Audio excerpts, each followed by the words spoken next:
Marilyn Blanquart, vous êtes psychanalyste, membre de l'école de la cause freudienne et de l'Association mondiale de psychanalyse, et enseignante à l'antenne clinique de Brest-Quimper.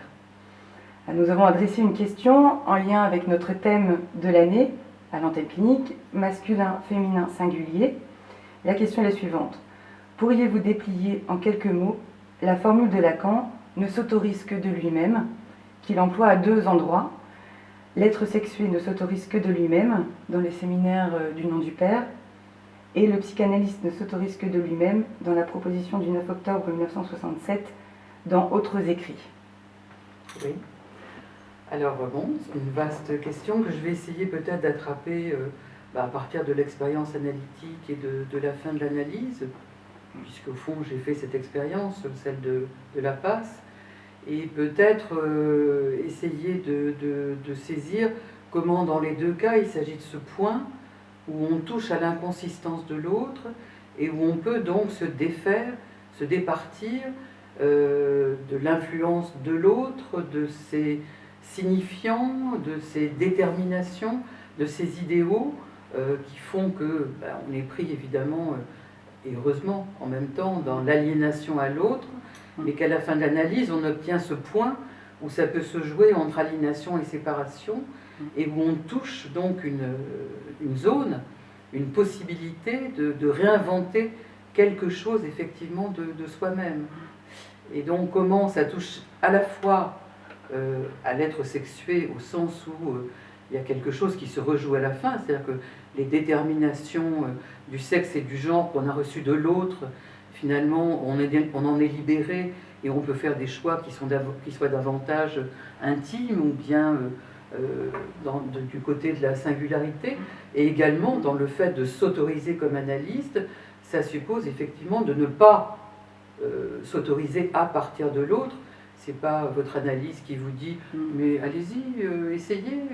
C'est bien sûr, en tout cas, même si on a pu s'autoriser comme analyste auparavant, parce qu'en général la cure est très longue, donc on a commencé à travailler comme analyste bien avant de toucher le terme de l'analyse. Seulement, au terme de l'analyse, on touche exactement ce que c'est que l'acte, c'est-à-dire comment ce moment particulier de l'acte vous sépare de tout ce qui avait fait effectivement les déterminations de l'autre, et ce dans quoi on était aliéné, le fantasme, l'objet petit a, etc. Et le fait de pouvoir se détacher de ça, ça produit vraiment le fait d'être propulsé hors de l'analyse dans un acte qui est vraiment le prototype de l'acte analytique. On touche là au plus pur de l'acte analytique. Et effectivement, ça fait que là, on ne s'autorise que de soi-même, mais ce n'est pas un soi-même qui est du côté du narcissisme ou de la prétention à occuper telle ou telle place. C'est un soi-même qui est vraiment du côté de l'être, et même je dirais, pour reprendre ce que Jacques-Alain Miller a repris, a théorisé du Lacan, du dernier Lacan, ce point d'existence qui est c'est-à-dire en dehors justement du champ de l'autre, ce point où la première finalement détermination, elle est du côté du corps et de la jouissance, et quand on peut se toucher ce point-là, eh ben, à ce moment-là, je veux dire, on produit l'acte qui fait que on n'est plus dans le transfert, on n'est plus effectivement dans le cadre analytique, et que même si ça a duré beaucoup de temps et que le transfert et l'analyste ont compté, tout d'un coup on est défait, dépris de ça, et qu'on peut à ce moment-là sortir de sa cure, dans un étonnement d'ailleurs qui parfois est partagé par l'analyste, parce que ça prend de vitesse l'acte de l'analyste, et à ce moment-là, l'acte n'est plus du côté de l'analyste à qui on a parlé pendant 10 ans ou 20 ans, mais tout d'un coup, l'acte est du côté de l'analysant. C'est-à-dire que la chose s'inverse et le savoir devient en acte du côté de l'analysant.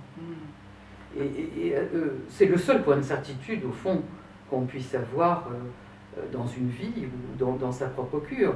C'est pas la certitude du sexe ou la certitude de s'être bien formé ou d'être maintenant au point pour pouvoir exercer telle ou telle fonction ou telle place, mais c'est effectivement quelque chose, sur le moment, qu'on ne pourrait pas dire ou désigner ou prendre dans les raies du signifiant. On sait qu'on est propulsé et on sort. c'est après. C'est-à-dire qu'il faut, c'est ce qui est important, et les enseignements de la passe, c'est ça, c'est qu'au fond, c'est que dans un après-coup, qu'on est capable de dire qu'est-ce qui s'est passé là, à quoi on a eu affaire, et comment tout d'un coup, ce qui paraissait bordé, cadré, ouvert, s'ouvre et permet effectivement de pouvoir sortir. Et là, effectivement, on s'autorise de soi-même et de quelques autres, parce qu'évidemment, l'analyse, on ne l'a pas faite loin de là tout seul, et qu'il y a eu effectivement les rencontres avec l'analyste, le contrôleur, et que tout ça compte dans une formation, y compris le travail qu'on fait aussi, transfert à l'école et en cartel. C'est ça. Donc c'est tout un dispositif. Évidemment, la cure, elle est première, essentielle et centrale, mais je veux dire, quand on est nommé, par exemple, analyste de l'école, ce qui estampille ce parcours et ce travail, eh bien, on s'adresse quand même après à un cartel de la passe qui est de l'école. Et quand on est nommé, on n'est pas analyste de l'école à eux tout seul, on est analyste de l'école, de la cause freudienne, et on reste dans ce cadre-là tout de même. On s'adresse effectivement à la communauté analytique, mais avec ce titre. Et la question du désir de l'analyste est en jeu aussi, là, à ce moment-là. Complètement. Bien sûr, oui. Mais vous disiez bien, c'est ça, c'est le désir de nommer qui est au cœur du désir de l'analysant. C'est ça. Quand il fait alors ça, c'est un point qui a été au centre, moi, du travail que j'ai fait ensuite dans mon enseignement d'AE, c'est-à-dire que dans ma cure, il y a eu effectivement tout un tas de nominations du symptôme, du fantasme et du symptôme lacanien, qui ont été effectivement tout à fait fondamentales, qui ont marqué vraiment chaque étape. Mais c'est qu'à la fin qu'on peut relire ça comme ça. Puis au moment où ça se passe, c'est pris dans voilà, les raies du signifiant, la contingence, etc. Mais effectivement, quand on se retourne sur son parcours à partir de la fin, on peut effectivement relire pas à pas comment tout ça s'est dénoué, le changement d'objet qu'il y a eu. Dans mon cas, c'était passage du regard à la voix. Et tout ça, évidemment, sont des tournants essentiels d'une cure qui peuvent vous amener à la fin. Mais effectivement, sans ce désir de nommer, je pense que c'est très compliqué d'arriver à faire une fin d'analyse, en tout cas selon les critères que Lacan nous a donnés. On peut évidemment terminer son analyse, être satisfait des résultats qu'on a obtenus, mais faire une fin du côté de la passe, ça suppose effectivement, sans arrêt à l'œuvre, ce désir de nommer. Et ça commence par la fin. Alors, ça se relie à partir de la fin, effectivement. Bon, très bien.